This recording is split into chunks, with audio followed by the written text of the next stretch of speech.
So many gone, how can we fill the void?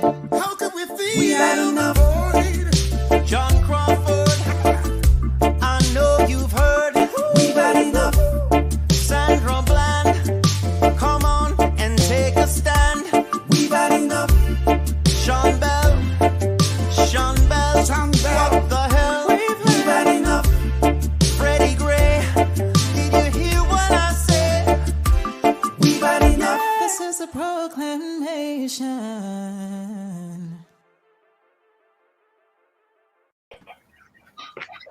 I'm Al McFarlane. Welcome to Conversations with Al McFarlane. That music says it all. We've had enough, and I think we're going to be saying that again and again and again from now and for a little while. We're coming up on the anniversary of the murder, the death of George Floyd. And people all around the city, around the country, are figuring out how to reflect, what to think about, what to do.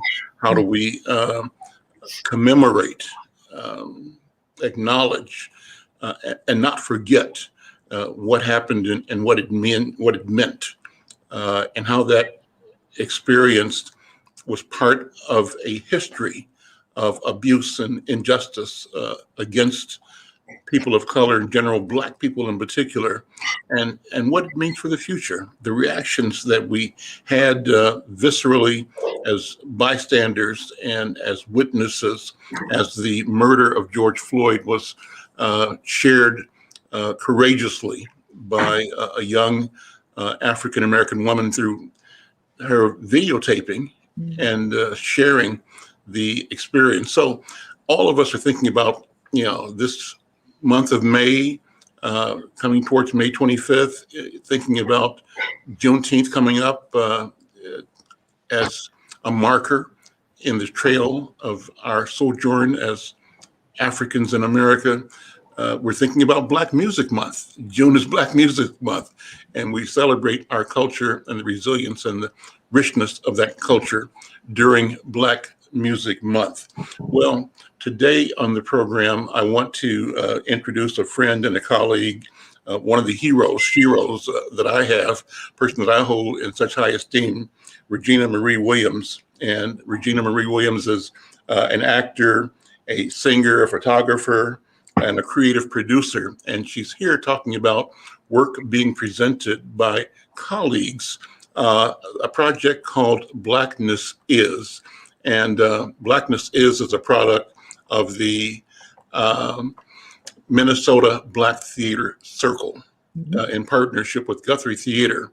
And what they've done is put together an amazing observation, expression presentation that takes place on May 21st and 22nd, I think it is.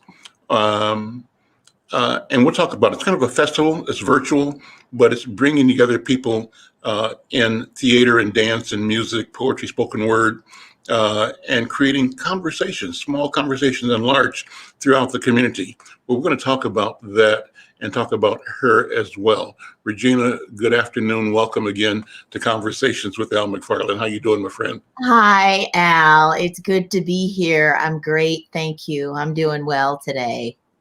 Well, let me add one thing, Regina. We're not only we have our great audience here at KFAI, but we've been doing our social media piece on top of that every Tuesday, but actually every day, 5 days a week now, going through YouTube and through Facebook Live for this program. So trying to expand the reach.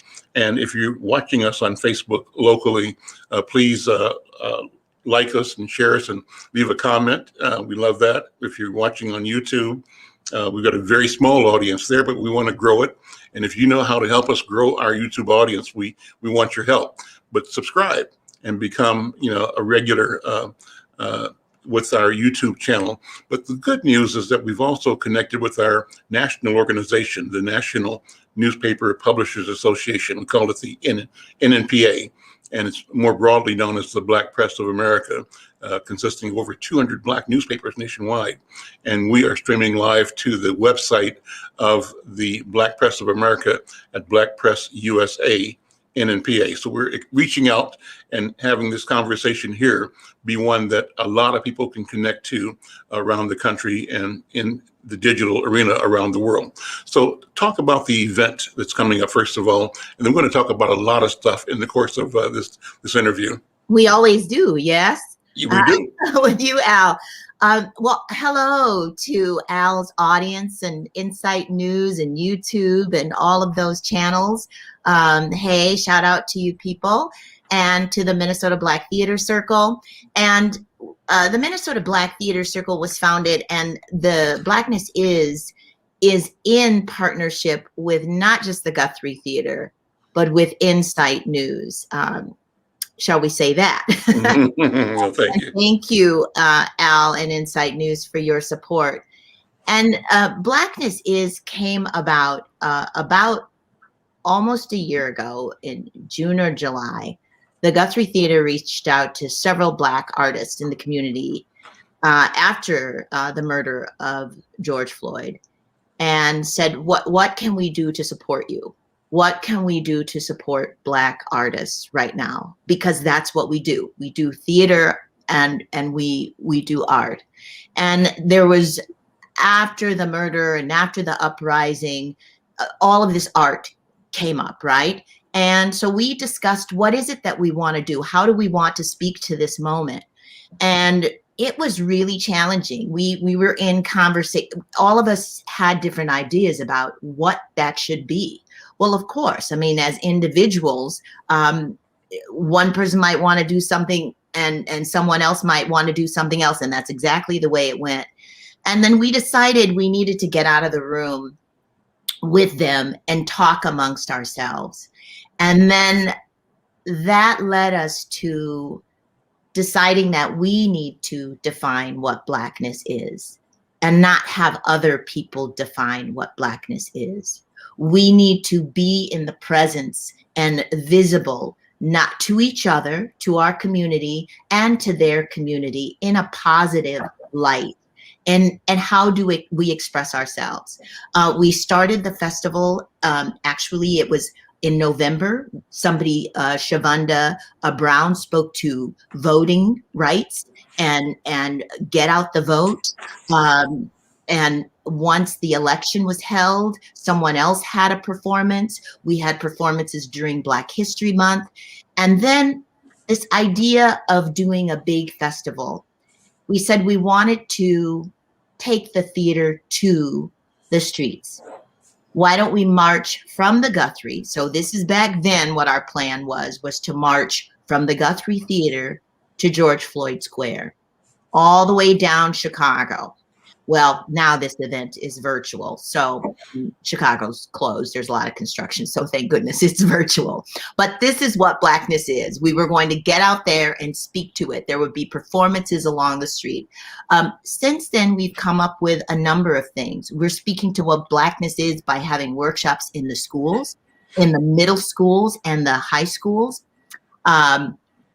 Tish Jones, there's hip hop dancing, the students are singing, they are going to speak to what Blackness is with their artistry. We decided we wanted it to be an affirmation and a celebration and a platform to be able to speak to what Blackness is for me and for the next person. So there will be lots more performances. I can go on because they're very different. There are many elements to this. And by the way, audience, it will be virtual the 21st, Friday night, the 21st, Saturday, the 22nd of May, and Sunday, the 23rd. It will culminate. And we decided not to do anything on the 25th because we thought the community should decide what they're doing, you know, whether that's a march or what have you. So that's what's happening. And there will be content on each of those evenings. Please go to blacknessis.com, blacknessis.com, and you can sign up for workshops. You can, and if you're a teacher, you can sign up for workshops in the school, and find out. If you're a vendor, you were talking about vendors widening. You can go to Blackness is and apply to be. You don't apply. You just sign up to be a vendor. And I look at you and I say it's okay to be a vendor. You know, to just to extend our reach out into the community. So that's kind of what we're doing. Well, I'm going to ask you to actually list some of the events and some of the artists, because the goal is to give everybody as much publicity and exposure as we can possibly give them over the course of this. But I want to introduce a friend who's joined us here. I don't know if you know Tom Guitar already or not. Hi, Tom. But if you don't, Hi, you should. Regina. He's a wonderful guy, and he's a partner of mine in the Minnesota Multicultural Media Consortium. He's the founder and owner of McFarlane, which is a world-class publication. It's a monthly publication that he conceives and executes and delivers, and he's got a phenomenal online presence as well. So, Tom, how you doing, my friend?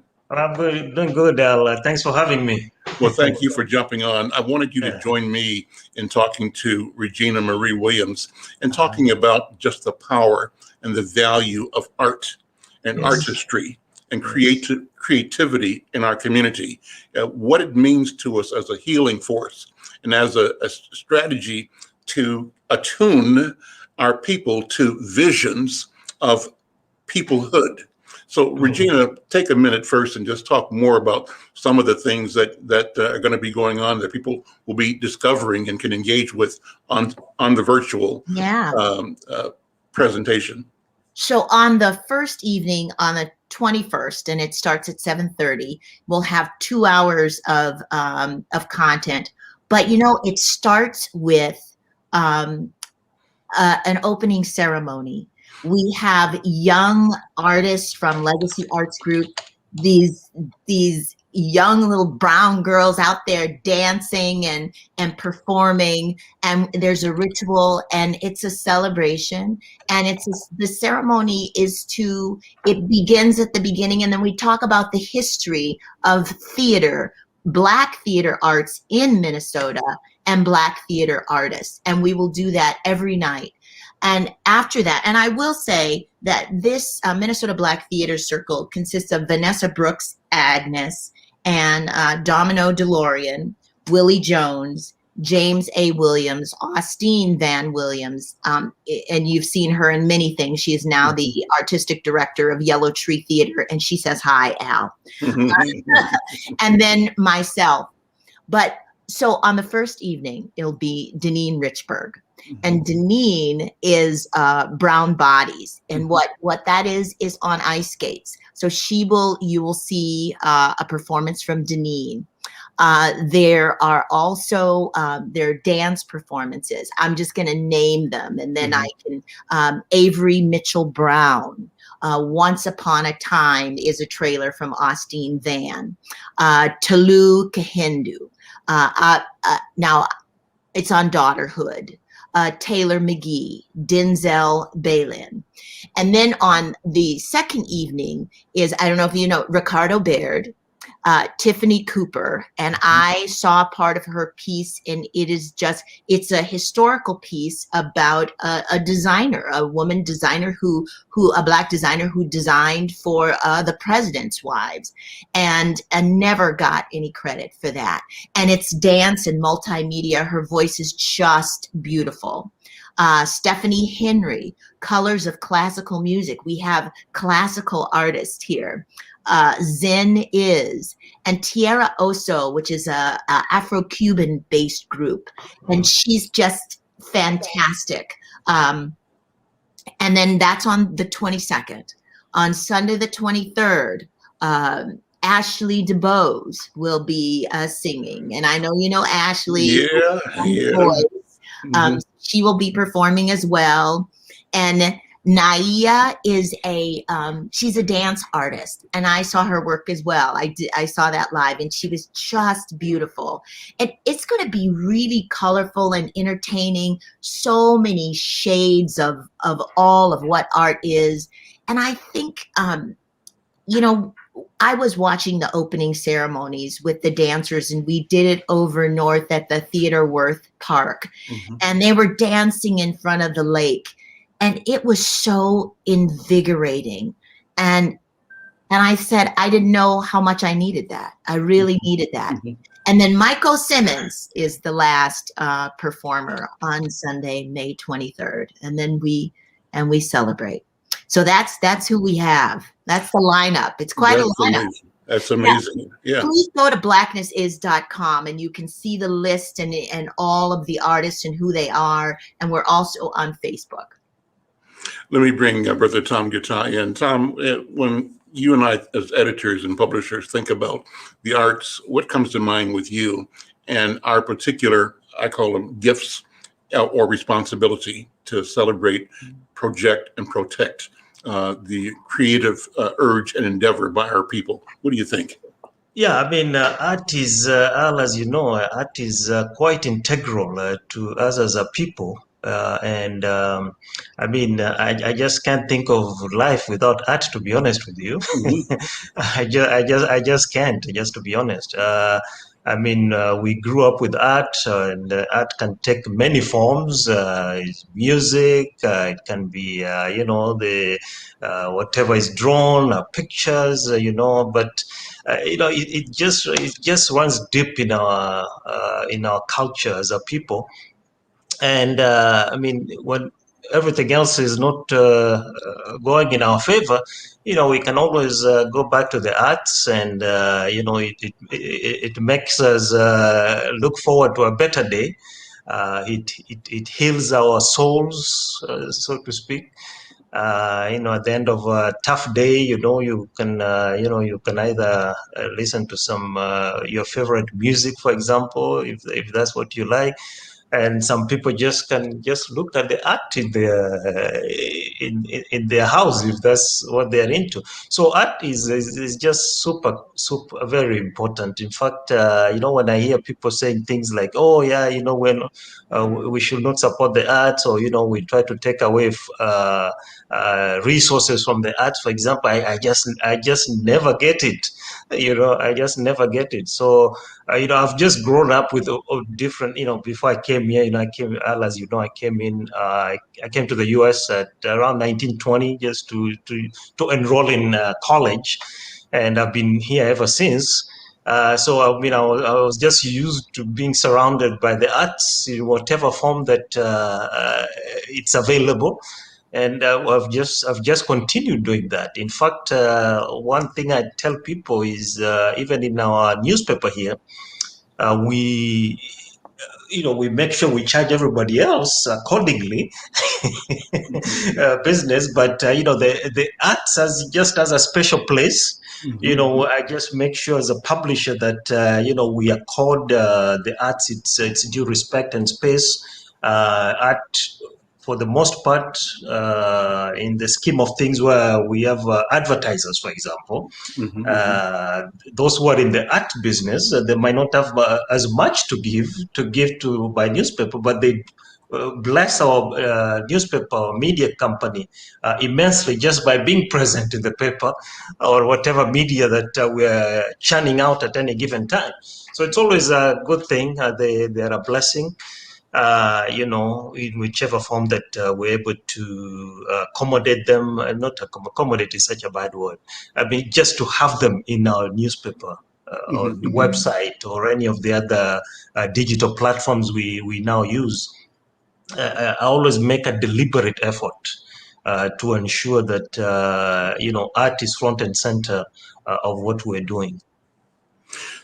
That's great. Tom, for me, I love, and I envy is too strong a word, but I admire, adore the people that have the skill, the gift, the training to present and bring art into the world. And my job is simply as a reporter. I'm a witness, right? That's how I see myself. I'm the witness and the storyteller. And the one who interprets or tells somebody else about what I just saw or heard or felt. And so when I see artists perform and hear them and listen to them, I am always studying what is happening with them, how they view themselves, and what they are delivering, what they become in the process of delivering the idea, the inspiration, the thought.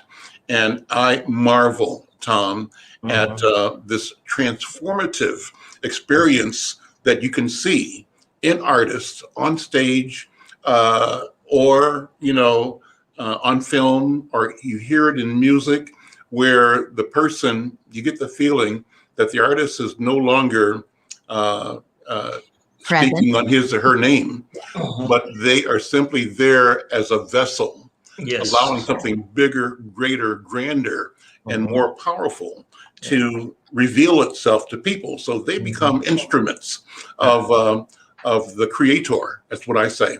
So I love that. And I think that's a special calling.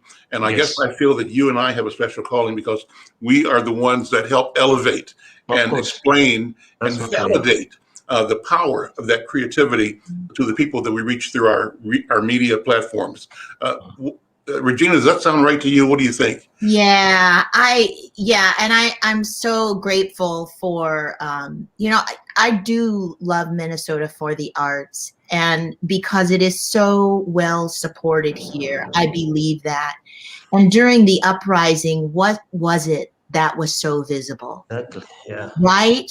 What did we see everywhere? You saw the buildings that were covered in boards, and overnight they became artwork that people have seen across the world and are moved by it. And the Smithsonian wants it. So somebody's valuing this. And you used a word, reveals. I believe that sometimes when we tell stories, people come to the theater and they are touched by something that happens in the theater. And we've been trying to tell them in the news the whole time, but they couldn't hear it because we reached them another way. And that's what I believe art does, because it moves all of our other things out of our inhibitors out of the way. And we have no choice but to receive it. You go, I don't like this. Music is really good, You're right. Yeah. I think it can change you in that way. And I thought about too how differently we express what we're dealing with. And when you do it through art, it makes the experience, it creates a beauty in it, and that you're able to survive it. It's part of this catharsis that we go through when we do our art. I mean, I think about even, you mentioned, Tom, music. Sometimes when I'm weary about something, I'll find myself walking through the house and cleaning and moaning and singing like my mother did. And I go, and there's a vibration in that, that gets you through the moment. Art gets us through moments. It speaks to us. It can transport us. And here's the other thing. So I wrote this word, nourishment. We were talking the other day about how people listen to certain music and or certain things, and it's food. And you notice that your mind or your behavior shifts or changes depending on what you're listening to. Put some good stuff in there. And art can be nourishing. It's a nourishing food. It feeds all of these cells. I think that and builds us up, and I believe makes us feel we can get through some things.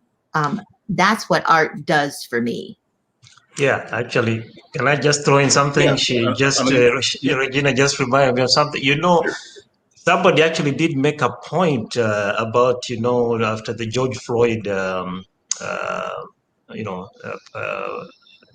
disturbances that we had in town here, and now everybody boarded their shops, and it was all just plywood. You'll go the entire 3 miles of Lake Street here in Minneapolis, and it was all plywood as you go. And people just felt, oh my God, we have to paint something here, because that's what actually gave it some human connection, because people are like, okay, I'm open for business, but how is somebody going to know I'm open for business? So they had people come and they just, put some nice artwork on the plywood, and then somewhere in the middle of all the beautiful artwork, you say we are open for business. Right. Yeah. Oh yes, we're open. So art then, Tom, is revitalization. Yeah. Right? Yeah. Yeah, and I think it gives life. Yeah. Because people are like, oh my God, this looks so bad. I mean, it's and it was just looking horrible. When you drive down, you're like, this can't be us. Tom, I know you've got to leave in a few minutes. Stay as long as you can. Yeah, I will. Yeah, I'll signal you once afternoon. Yeah. Okay, but I wanted to get a sense of how, because we haven't had this conversation. The African immigrant community is taking in this experience. Starting with the murder of George Floyd, and then the death of the young man in Brooklyn Center. Since that time, Dante. Right, Dante Wright. And so, how does people that are first generation or coming from, how does that community ingest this experience? All of us, I think, around in the diaspora and at the homeland know the history of the enslavement of African people, the horrific experience. We also know something about the tenacity and resilience of the African spirit and African culture expressed in those of us in the North and South, in Northern and Southern Hemisphere, in the Caribbean of the Americas, right? New World Africans is what I call us. But how do you sense many of your readers and families are taking in this experience? What does it mean to them? I know that they have to also be aware that their children are, like the rest of us, citizens and African Americans, and subject to the same pressures and problems that we experience daily anywhere in the country. What do you think? Yeah, so multiple kind of goes multiple ways here. So I think, starting with George Floyd first last year, obviously, I think for a lot of the African businesses, this was probably their first time to actually have some kind of reckoning of sorts. I don't know if that's the right word, but to actually come face to face with, with what the race situation is, how things are in this country, because they might have been a little bit detached, not completely detached, but I don't think it had, unless they had been, a number of them have obviously been, stopped by police and, those kinds of things, the profiling. So, we are all used to that. Most African immigrants is just a black experience. Being stopped by police and all that kind of stuff. But I think for a lot of them, I think what forced them now to actually think deeply on this is when some of their stores were among the ones that got banned. Okay. Along Lake Street, as you know, is quite a number of, in addition to the Latino community, the other large community there is the African immigrants in that street, in that Lake Street. So a lot of them have been forced to think, to look at these things a little bit deeper than they have in the past.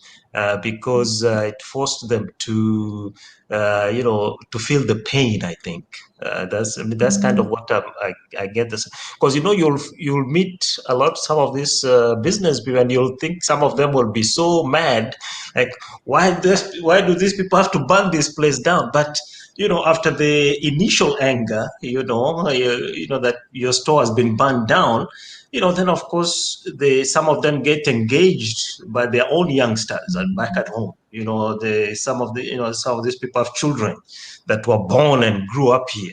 So the children are able to now challenge them to think a little bit more broader than just thinking about your store that was just torched, right? So that has forced a lot of the African immigrants to look at these things in a much more different way than they were before. Sometimes we as a lot of African immigrants are mostly we tend to intellectualize a lot of things, so but now they felt it, they felt it, and so something is something needs to happen. Okay, something needs to change here. So this can't go on. Now we go forward, and then we come down to Brooklyn Center. As you know, in Brooklyn Center, Brooklyn Park, this is where you find a lot of the African immigrants living now. Actually much more in terms of in terms of a diverse African immigrant population, you would be found in these two cities, Brooklyn Center and Brooklyn Park. So now this again came right home, and the people that were directly impacted were the Kenyans. Okay, so if you know the Brooklyn Center police station where all the protests were taking is right next. They share a fence with the Kenya Community Church. Okay, so the largest church that is run by Kenyans is right next to the police station. I didn't know that. What's the name of it? A Kenyan Community Church. That's the name. Okay. Yeah. It's right there. You go to the police station. There's an apartment complex next on the other side of the police station. But on this other side of the fence is the Kenya Community SDA Church. It's the largest congregation of Kenyans in this state. Okay. So it ended up becoming it brought even it even brought it home now when the protests, when the police station became basically a military zone, as you know. So all the Humvees that were had to circulate and protect the police station because the governor wanted to avoid another third precinct situation of another police station getting burned down. So of course they had to reinforce. I mean, it was a fortified area, but right next to it is the apartment, and then on the other side, so on the left side are the apartments. On the right side of the police station is the Kenyan Community Church. So all the tear gas that the police were throwing, they were all landing in the, some, of course, landing on the protesters, and some of it was finding its way into the church. Okay. So they had to, so this, and then the church ended up becoming kind of like a refuge, so people will go in there, they'll get the milk and whatever they need, to take off the tear gas from the, because normally when you tear gas is thrown at you, you kind of take some milk and put it on your eyes, and then you should be okay. So that's what the church was doing, providing food and whatever to the protesters. So these things are right home, man. That made it personal. You cannot escape. So the reason a lot of African immigrants live in Brooklyn Park, Brooklyn Center, is because sometimes they have the extended families living together. So it's easier to get a 3 or 4 bedroom over there than say in Minneapolis or St. Paul proper, So because sometimes a lot of the grandmothers are here, extended family are here, some of the international students that are around, they want to live 4, 5, 6 of them, and it's just easier to do that, when it's a 3, 4, 5 bedroom house, to share the costs. Sure. You said something that you cannot escape. No, you can't. You can't. If you are in the United States of America, you can go. There is nowhere you'll go to escape this thing. Okay? I think that's where we are now, where everyone has to experience it. And I believe that I'm discussing this with people during the pandemic is when we saw that George Floyd was being lynched, and Yes. the way that we were poised to pay attention. Yes. And I think that we are in a position to pay attention, and not just pay attention, but to act. And being in theater, we are noticing that even like everyone's doing not just EDI training, but having to change from the root, because you can't escape it. And the thing is we all do well when we all do well. No one is free until we're all free. But I don't believe that was visible before. So it's really fascinating to me that, I mean, I had no idea, the idea that this church would be right next to the precinct, and that tear gas is meant to touch the protesters, but it also gets on the community. But then the church, instead of being angry, they come and they say, we have to take a responsibility and do something. What do? We bring them in and we clean out their eyes and so they can go back out there and protest. But yes, but what is our role? And that has been my question lately. What is my role? I would say as Regina, but because Regina is an artist, what do? I know that there are people who bake foods, and so they give food. But I noticed that we're changing as a country and as individuals due to this mess. Yes. True. I didn't know what to call it. Yeah. I mean, it's in fact, this thing ended up, especially for this church that is right next to the precinct. Yeah. It opened up other avenues or other ways that they could be helpful to the community that they probably hadn't even thought of, because of course the mayor has been very active over there in the city, and so because the mayor and the city council and all the other leaders in the Brooklyn Center community had to bring everybody affected together, and of course, obviously, the clergy was one of them, and this particular church, the Kenya Community Church, was one of them. So I was talking to the mayor of Brooklyn Center, Mike Elliott, for a story. Let me backtrack. So one of the things that ended up happening was that the mayor and other people started asking, oh, so what can we do? What can we do for the community now? Because we need to start, healing. Okay.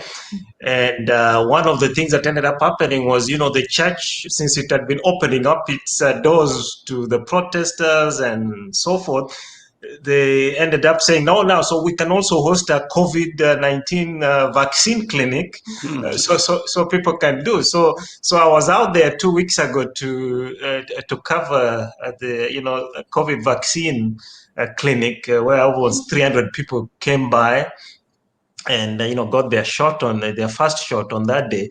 But that actually, maybe the church hadn't thought of hosting one, and maybe they were going to, I don't know, but the protest kind of accelerated the whole situation, because the Congresswoman Helen Omar and the mayor were asking, oh, so what else do you think we should do? And then somebody said, oh yeah, maybe people should do vaccines and stuff like that, because people need to get vaccinated. And lo and behold, about 10 days later, they were hosting a COVID-19 vaccine clinic, and then for the second shot, they are hosting it this coming weekend, I believe. So these things sometimes are destiny. That's good to know. Yeah. Yes.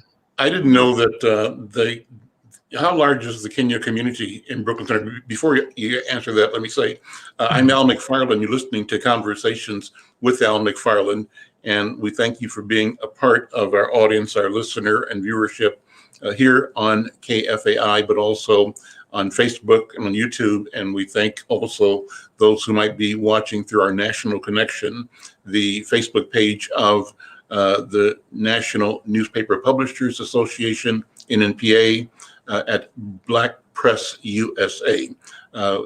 They are partnering with us to stream this show 5 days a week, and we're pleased to have a chance to generate content through that platform as well. But Tom, so my picture of the Brooklyn Park and Brooklyn Center was that there's obviously a large Liberian community there, perhaps the largest anywhere, is what my thinking is. And I know that there is some Somali presence, not as much, but I didn't have a sense that there was a large Kenyan presence. I knew that there were Nigerians and Ghanaians there as well. So tell me more about the community that you know of. Yeah, so actually, not so much for Brooklyn Center, but since you've mentioned Brooklyn Park, for Brooklyn Park, actually, the two largest African populations there is the Liberians and the Kenyans. Okay, as well as the Nigerians. Those are kind of like the top three. The Somalis not as much actually. They are there, but they are not critical mass the way they are in Minneapolis and St. Paul for the Somalis. Yeah, so the large and you can normally kind of tell which are the large communities of Africans there by the kind of people who are trying to run for city council, for example. So, for example, in Brooklyn Center, the Liberians actually came close to being the majority on the council, by the way, this last election cycle. I was, our team was kind of ready to say, hey, looks like there is a majority Liberian city council in Brooklyn Center. Because that's what will have happened actually if there were two Liberians that were running, and they were very competitive in Brooklyn Center. Kenyans are not so many in Brooklyn Center the way they are a critical mass in Brooklyn Park. Yeah. And Brooklyn Park is undergoing a political transformation as well. They had a special election, I think, last month, and a candidate has emerged that is likely going to be the next mayor. I think that general election is sometime in August, isn't it? Yeah. So what is happening? We have actually done extensive coverage of the Brooklyn Park city council race for mayor. Actually, even for the city council last year, but for mayor now. And but I have a fleeting suspicion that there's some people backlashing at our newspaper. You and I'll talked a little bit before this show about what is going on at the at the legislature there, and I think our reporting on the Brooklyn Park mayoral race might have something to do with this. Somebody said, "Hey, check these guys out," but basically, this is what is about to happen in Brooklyn Park. Brooklyn Park, actually, for the last 3, 4, 5 years. Close to 5 years has been majority people of color, 55, close to 56% of the population in Brooklyn Park is people of color now.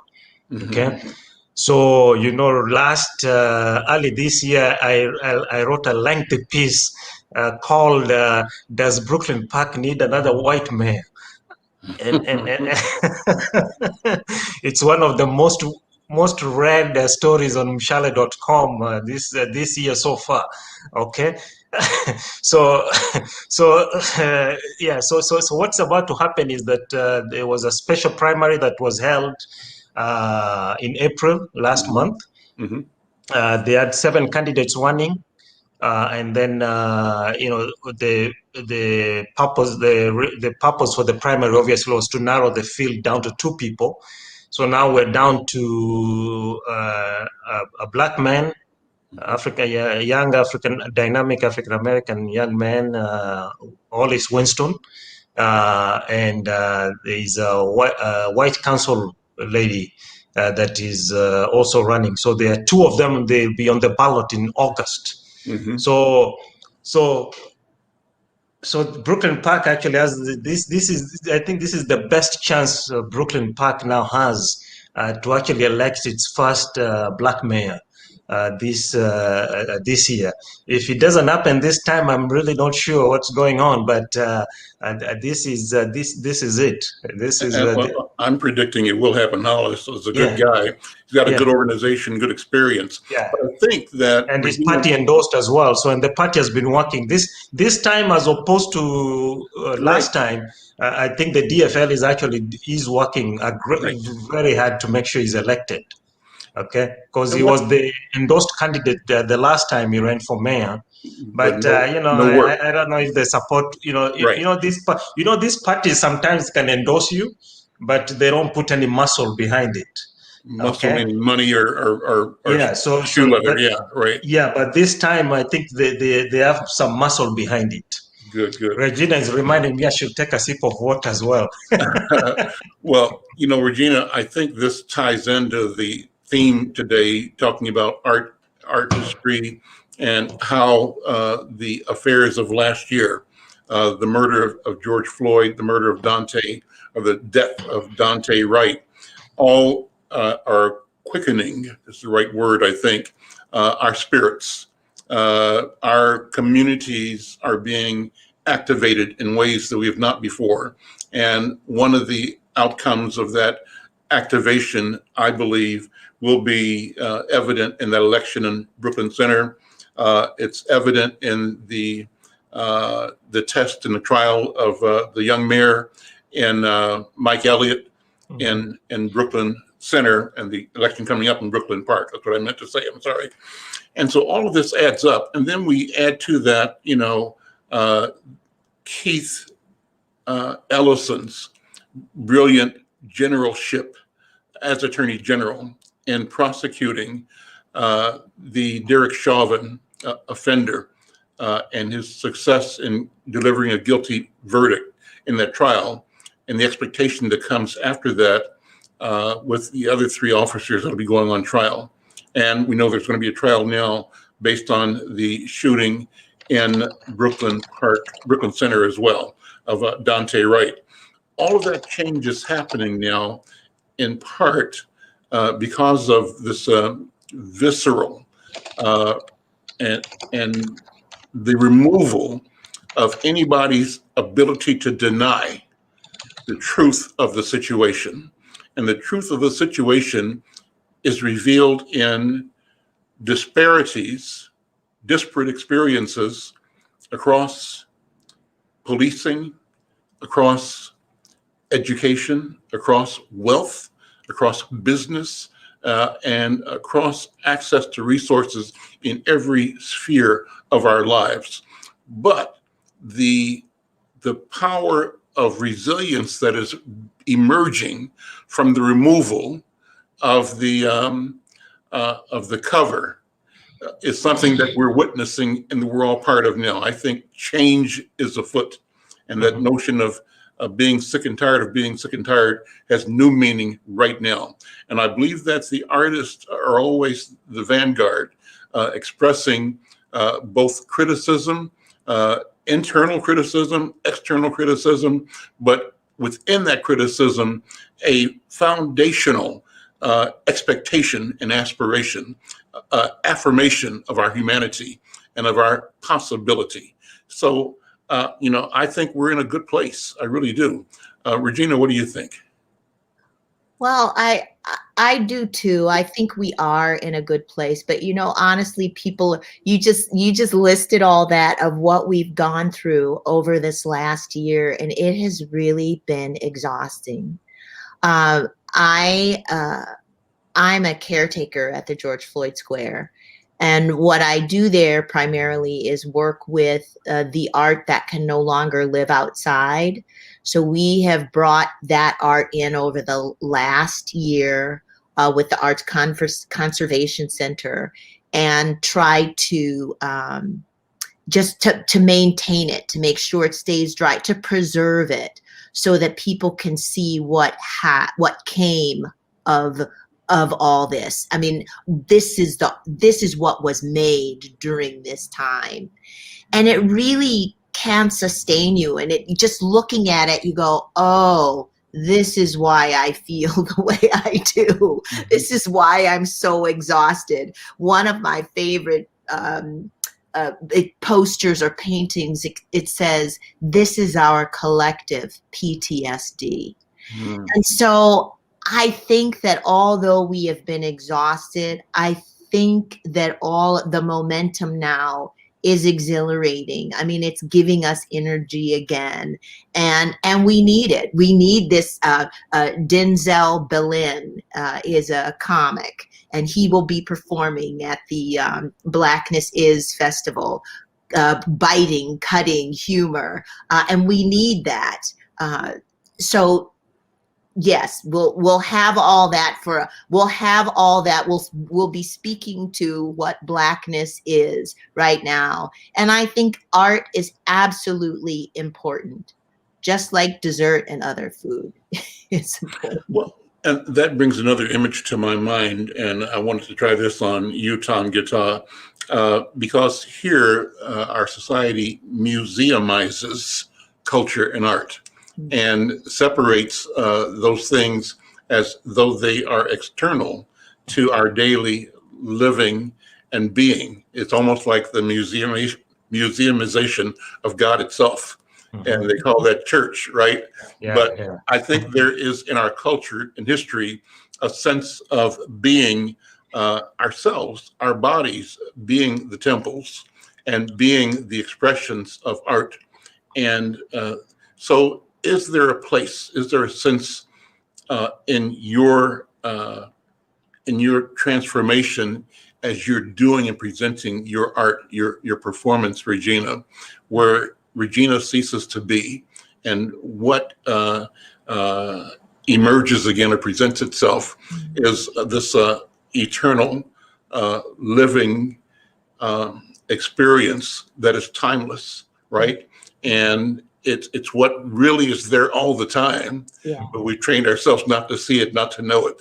And if we were able to adjust our perceptive ability and discover this force that inhabits us or that we inhabit, the relationships and the power that we share and exchange and feed and nourish each other with would be in a continuum that, in my mind, leads to the state of peace that we dream about. I'm just talking. I love that. But of course, Tom Guitar, there must be a place in our cultural history. I kept remembering that, I'm not sure it was Plinius or Herodotus, one of those early European visitors to Africa, wrote that he was astounded to discover a race of philosophers. And what is it when the ordinary conversation is perceived as philosophy? What you do out of mind without thinking about it is equivalent to a dissertation in philosophy. Tom, go ahead. You're just more eloquent than I am with some of these things. So, but basically, this is what it is. Black people, because these things are like so much just a part of us. We sometimes just take them for granted, honestly. Okay, my personal belief in all these things that we're just naturally or just gifted with this talent, whatever it is, that sometimes we just don't recognize it. Right now, to know how that is so true, African governments are still fighting with the French, not so much the British, but mostly the French and some of the other European countries, in trying to get back the art that was stolen back to the continent. And in most cases it was outright stolen. Right. But in some cases, it was probably just given up, because sometimes people don't realize, the value of this thing, because as I said, we just normally, take these things for granted, and it's there, if somebody wants to create it, we'll get another one created. But that's just who we are. The art, in whatever form, as I said at the beginning, is just a part of us that maybe we might have taken it for granted. And the only fear I have nowadays is I think we've been successful in moving it through the generations. However scattered the African diaspora is, the folks who came as slaves and even those who are coming now as immigrants. But there is actually a real danger that we might, we've been successful in some way passing it on, that talent. Because, even if people have talent, there has to be somebody who tries to, get it out to actualize it. Mm-hmm. Okay. So that's the danger right now, I think, because sometimes maybe we, in present society, that might be a big miss if we're not careful. So that's why you need. So I was quite gratified and happy, heartened, I think, when I saw, folks are coming together. They want to see how the George Floyd, the artwork that, as I say, Regina and the likes are coming together to make sure that these things are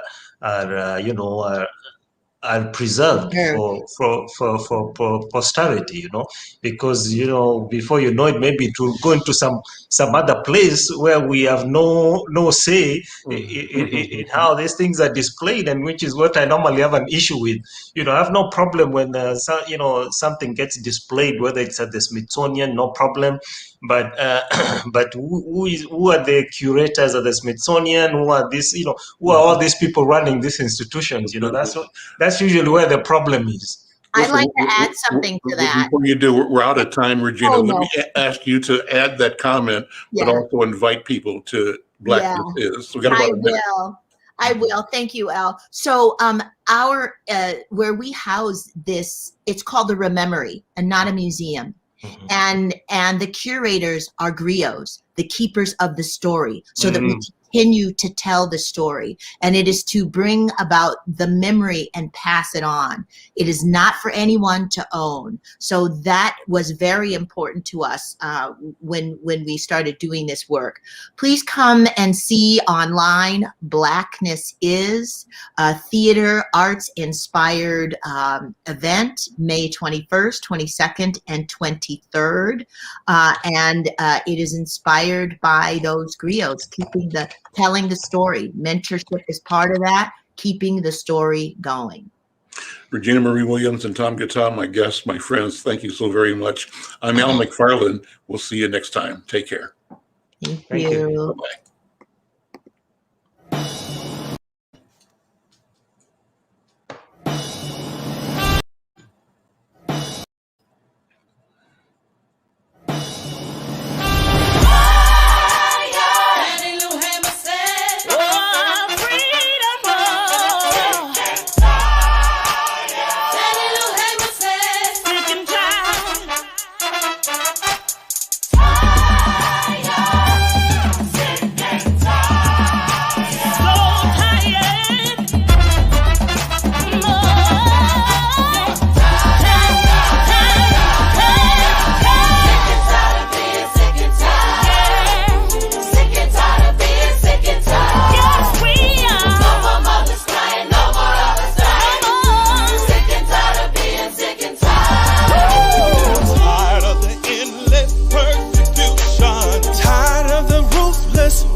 Gotta take your knee off my neck.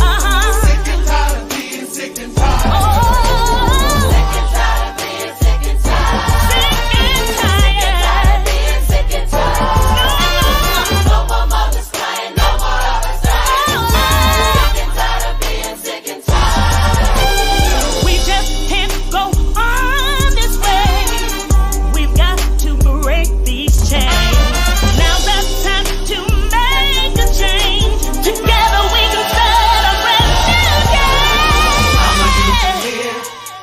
tomorrow.